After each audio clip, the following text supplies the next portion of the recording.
John Wayne, A Love Song by Joan Didion.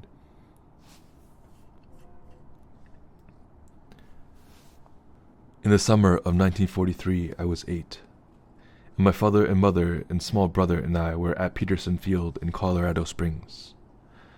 A hot wind blew through that summer, blew until it seemed that before August broke, all the dust in Kansas would be in Colorado, would have drifted over the tar paper barracks in the temporary strip and stopped only when it hit Pikes Peak. There was not much to do a summer like that. There was a day they brought in the first B-29, an event to remember but scarcely a vacation program.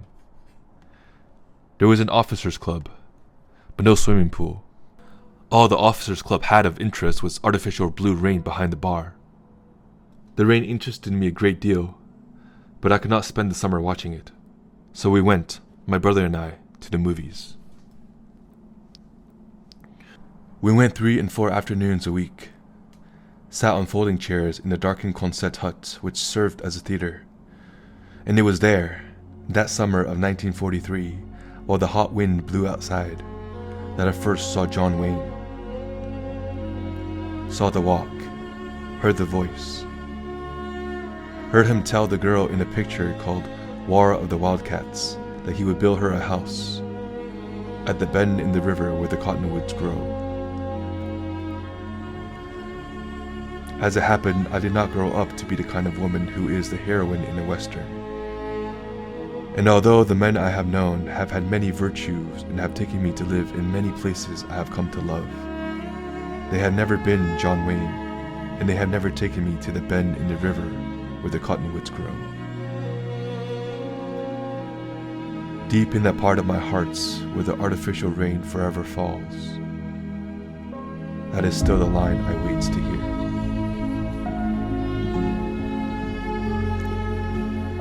I tell you this neither in a spirit of self-revelation nor as an exercise in total recall, but simply to demonstrate that when John Wayne rode through my childhood, and perhaps through yours, he determined forever the shape of certain of our dreams.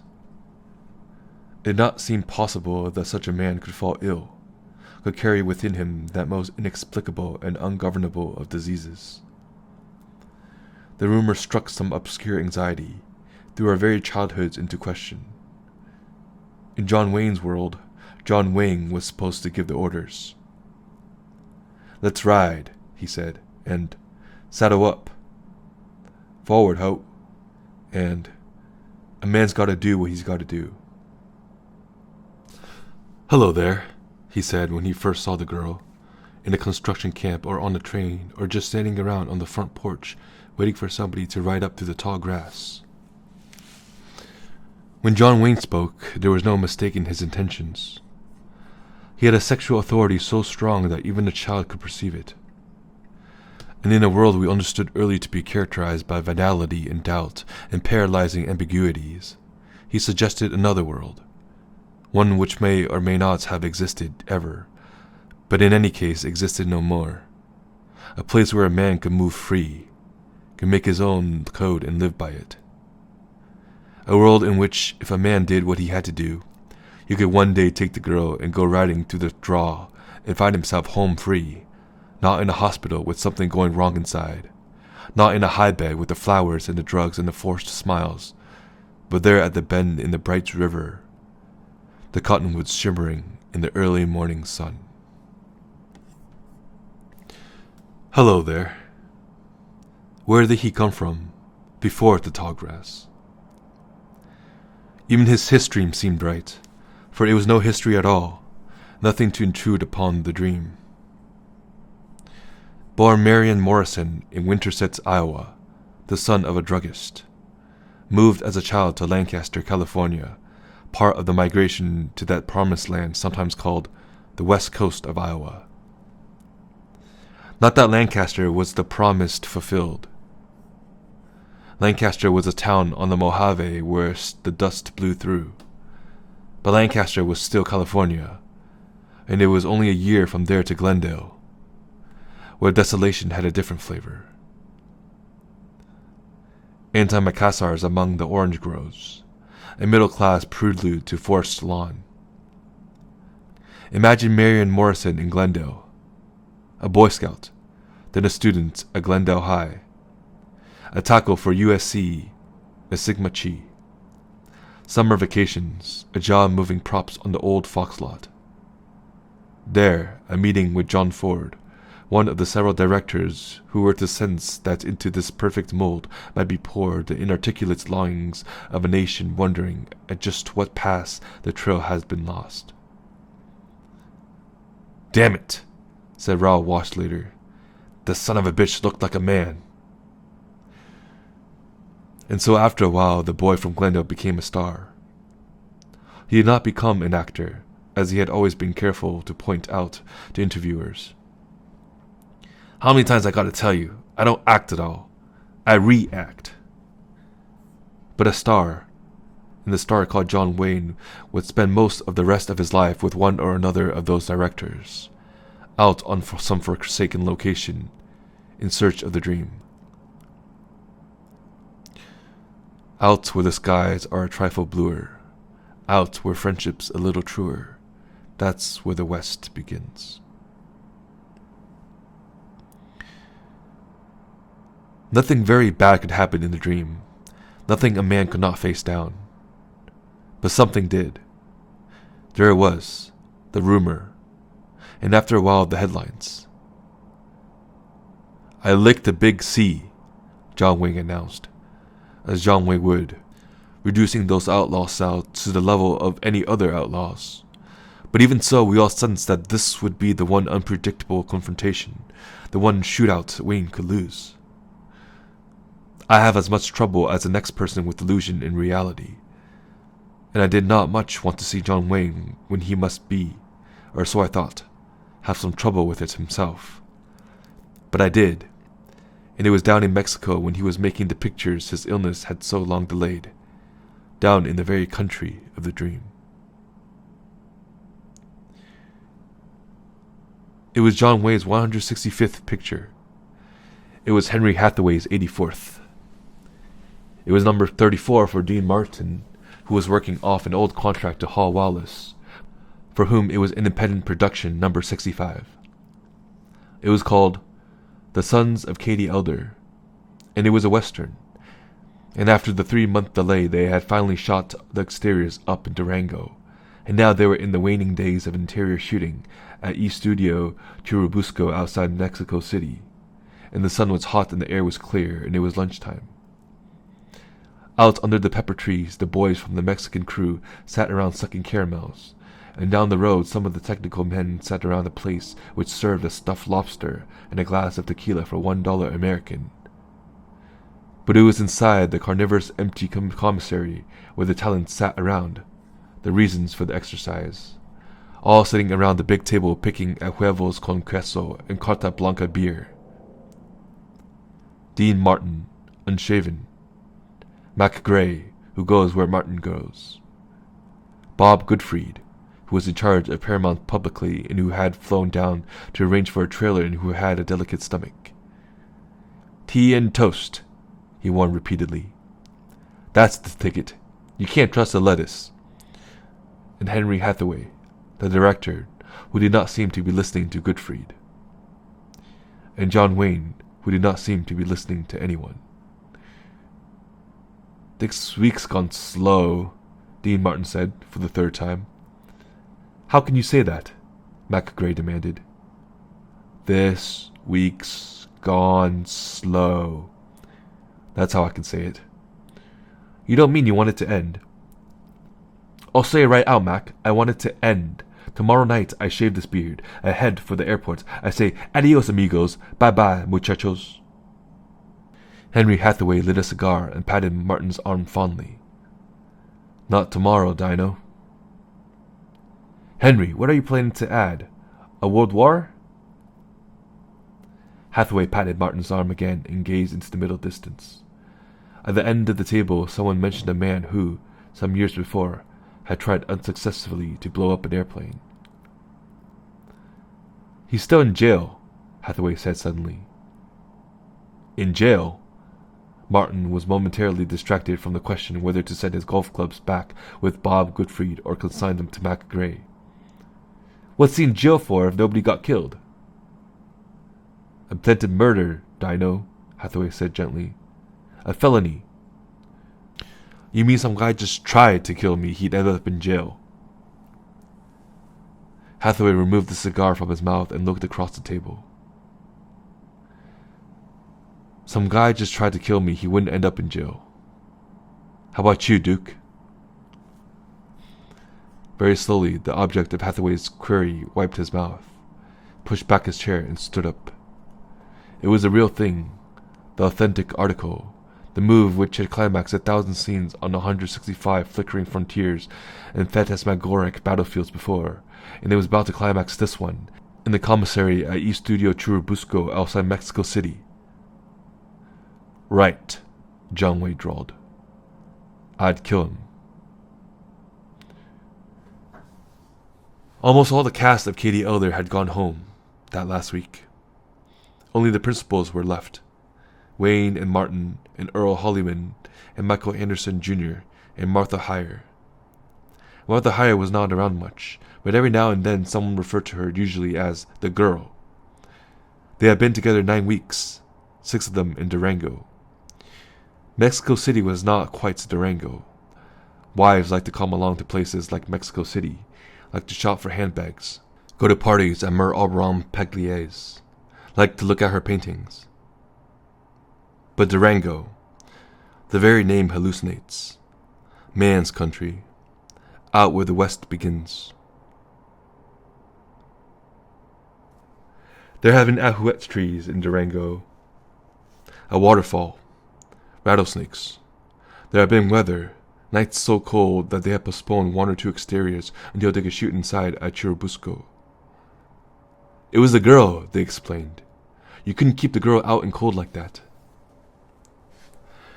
Henry Hathaway had cooked in Durango, gazpacho and ribs and the steaks that Dean Martin had ordered flown down from the sands. He had wanted to cook in Mexico City, but the management of the Hotel Bemer refused to let him set up a brick barbecue in his room.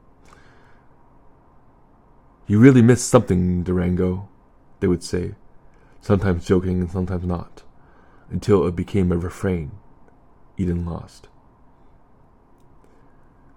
But if Mexico City was not Durango, neither was it Beverly Hills. No one else was using Churubusco that week, and there inside the big soundstage that said Los Hijos de Katie Elder on the door, there with the pepper trees and the bright sun outside, they could still, for just so long as the picture lasted, maintain a world peculiar to men who like to make westerns, a world of loyalties and fond raillery, of sentiment and shared cigars, of interminable desultory recollections. Campfire talk. Its only points to keep a human voice raised against the night, the wind, the rustlings in the brush. Stuntman got hit accidentally on a picture of mine once, Hathaway would say between takes of an elaborately choreographed fight scene. What was his name? Mary Estelle Taylor. Met her down in Arizona. The circle was closed around him. The scars would be fingered. The delicate art of the staged fights was to be contemplated. I only hit one guy in my life, Wayne would say. Accidentally, I mean. That was Mike Mazurki. Some guy. Hey, Duke says he's only hit one guy in his life. Mike Mazurki. Some choice. Murmurings. Assent. It wasn't a choice. It was an accident. I can believe it. You bet. Oh boy. Mike Mazurki. And so it would go. There was Webb Overlander, Wayne's makeup man for 20 years, hunched in a blue windbreaker, passing out sticks of juicy fruit. Insect spray, he would say. Don't tell us about insect spray. We saw insect spray in Africa, all right. Remember Africa? Or steamer clams. Don't tell us about steamer clams. We got our fill of steamer clams, all right. On the Hatari appearance tour. Remember bookbinders? There was Ralph Volke, Wayne's trainer for 11 years, wearing a red baseball cap and carrying around a clipping from Hedda Hopper, a tribute to Wayne.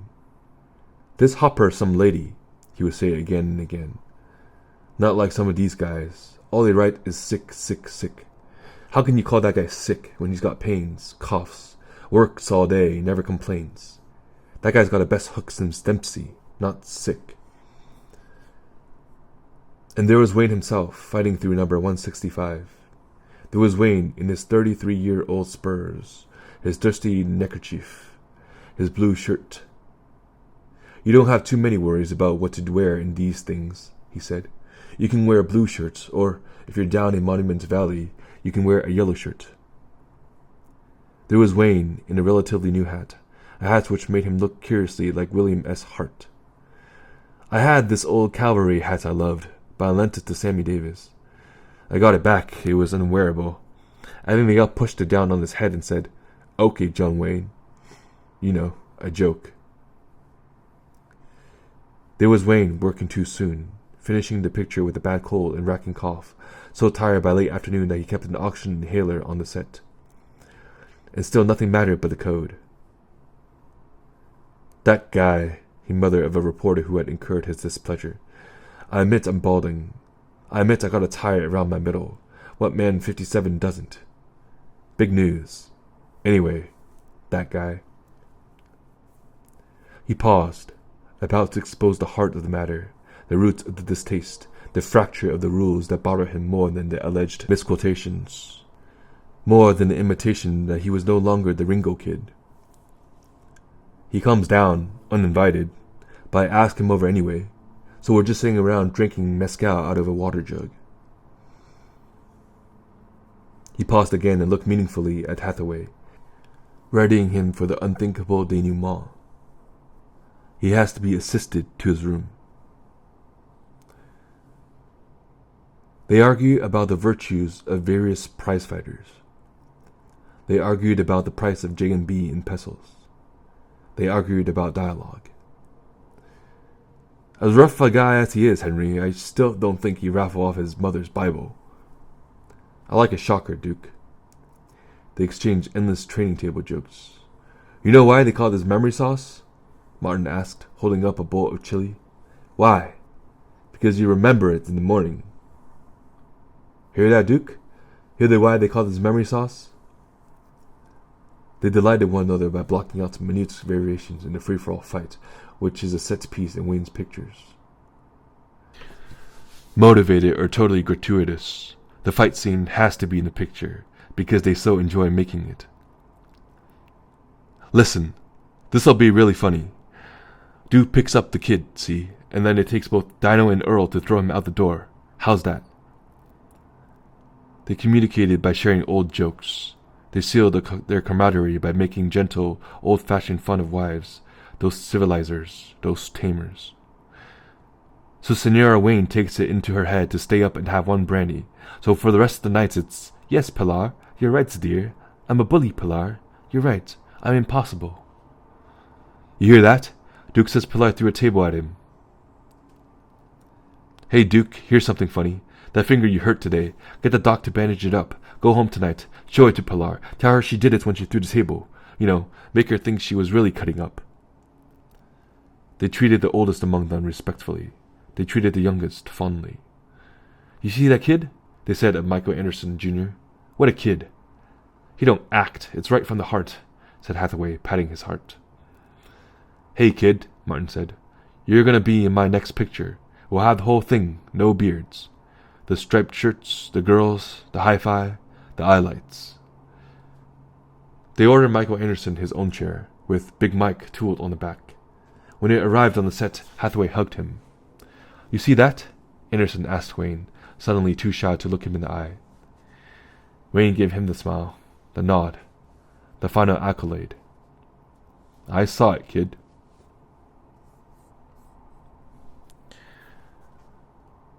On the morning of the day they were to finish Katie Elder, Webb Overlander showed up not in his windbreaker but in a blue blazer. "Home, Mama," he said, passing out the last of his juicy fruit. "I got all my getaway clothes." But he was subdued. At noon, Henry Hathaway's wife dropped by the commissary to tell him that she might fly over to Acapulco. "Go ahead," he told her. "I get through here. All I'm going to do is take Sakona to the point just this side of suicide." They were all subdued. After Mrs. Hathaway left, there were desultory attempts at reminiscing, but man's country was receding fast.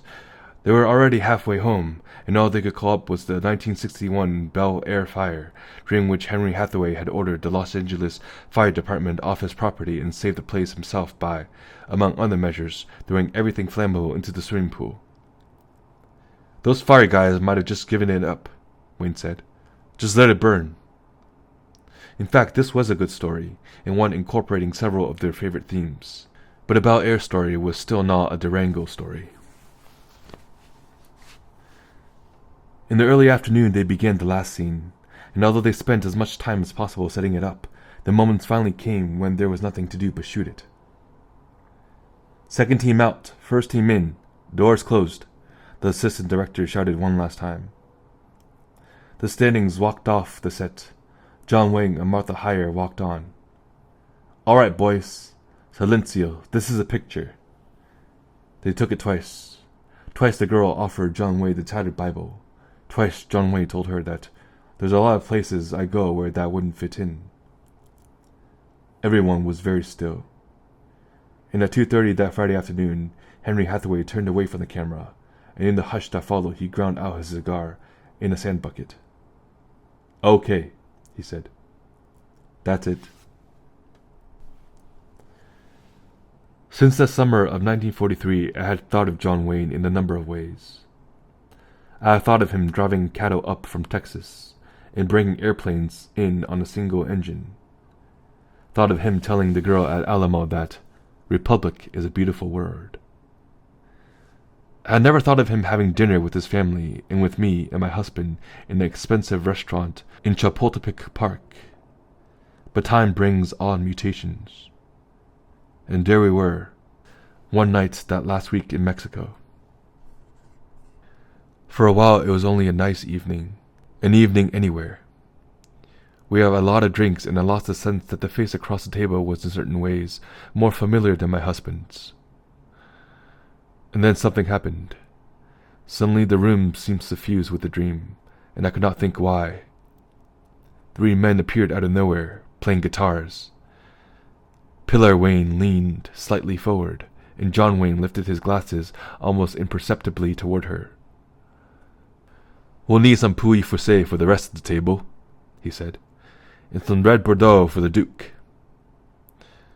We all smiled, and drank the Pouilly Fussé for the rest of the table, and the red Bordeaux for the Duke. And all the while the men with the guitars kept playing, until I finally realized what they were playing, what they had been playing all along. The Red River Valley, and the theme from The High and the Mighty. They did not quite get the beats right, but even now I can hear them, in another country and a long time later, even as I tell you this.